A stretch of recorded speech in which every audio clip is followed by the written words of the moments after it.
जय श्री राम दोस्तों। भगवान शिव और देवी पार्वती के पुत्रों श्री कार्तिकेय एवं श्री गणेश के विषय में तो हम सभी जानते हैं, किंतु उनकी कन्या अशोक सुंदरी के विषय में सबको अधिक जानकारी नहीं है। कई जगह पर इन्हें गणेश की छोटी बहन भी बताया गया है, लेकिन अधिकतर स्थानों पर यह मान्यता है कि ये गणेश की बड़ी बहन थी। पद्म पुराण अनुसार अशोक सुंदरी देव कन्या है। इनकी उत्पत्ति के विषय में एक कथा है कि देवी पार्वती ने उन्हें कल्प वृक्ष से प्राप्त किया था। एक बार देवी पार्वती को उदास देखकर महादेव ने उनका मन बहलाने के लिए उन्हें स्वर्ग लोक के नंदन वन ले गए। वहां कल्प वृक्ष को देखकर माता को अत्यधिक हर्ष हुआ और वे उनके नीचे ही बैठ गई। उस समय देवराज इंद्र ने माता की बड़ी सेवा की, जिससे वे अत्यंत प्रसन्न हुई। उसी वृक्ष के नीचे बैठे बैठे वे अकस्मात अपने एकाकीपन को दूर करने के लिए एक पुत्री की कामना की। कल्प वृक्ष कामना पूर्ण करने वाला है। माता की आकांक्षा जानकर कल्प वृक्ष से एक अत्यंत सुंदर और तेजस्वी कन्या का जन्म हुआ। उस अद्भुत कन्या को देखकर महादेव और महादेवी बड़े प्रसन्न हुए और उसे अपनी पुत्री के रूप में स्वीकार किया। माँ पार्वती ने उसे यह आशीर्वाद दिया कि उसका विवाह देवराज इंद्र जैसे शक्तिशाली युवक से होगा। समय बीता और अशोक सुंदरी युवा हो गई। उन्होंने महापराक्रमी नहुष के बारे में सुना। उस समय नहुष केवल एक बालक ही थे, पर फिर भी उन्होंने मन ही मन उन्हें अपना पति मान लिया।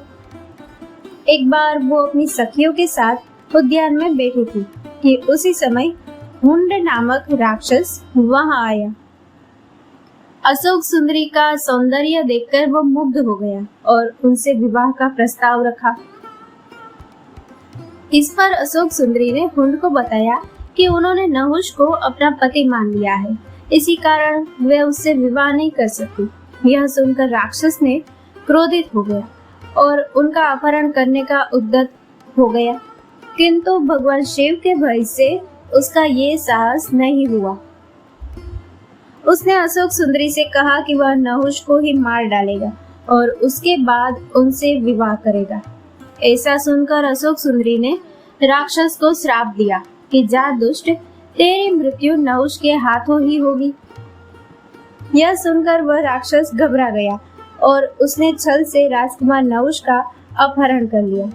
हुंड की एक दासी नहुष के बाल रूप पर मोहित हो गई और उसे अपना पुत्र मानकर उसने हुंड से बचाकर महर्षि वशिष्ठ के आश्रम में छोड़ दिया।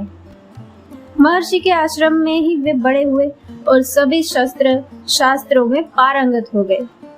वे वापस अपने पिता आयु के पास पहुंचे और सारे राज्य को संभाला। नहुष के बाद महाराज आयु के 4 और पुत्र हुए, शत्रवृद्ध, रंभ, रजि एवं अनेनस। ये सभी और समस्त राज्य नहुष के संरक्षण में सुरक्षित रहने लगे। जब हुंड को इसका पता चला तो उसने अशोक सुंदरी के अपहरण का प्रयास किया, किंतु मार्ग में ही उसका सामना नहुष से हो गया और उस युद्ध में नहुष ने हुंड का वध कर दिया। अशोक सुंदरी ने नहुष को अपने बारे में बताया और कहा कि समय आने पर उन दोनों का विवाह अवश्य होगा। इसी बीच इंद्र के हाथों वृकासुर का वध होने से उन्हें ब्रह्म हत्या का पाप लगा और वे 1000 वर्षों तक प्रायश्चित करते रहे। उसी काल में देवताओं ने नहुष को इंद्र पद प्रदान किया। देवराज बनने के बाद नहुष ने महादेव और देवी पार्वती की सहमति से अशोक सुंदरी से विवाह किया। हालांकि बाद में इंद्राणी सची पर कुदृष्टि डालने के कारण नहुष श्रापग्रस्त हुआ और अजगर के रूप में पृथ्वी पर गिरा। कालांतर में युधिष्ठिर के हाथों उसे श्राप से मुक्ति मिली।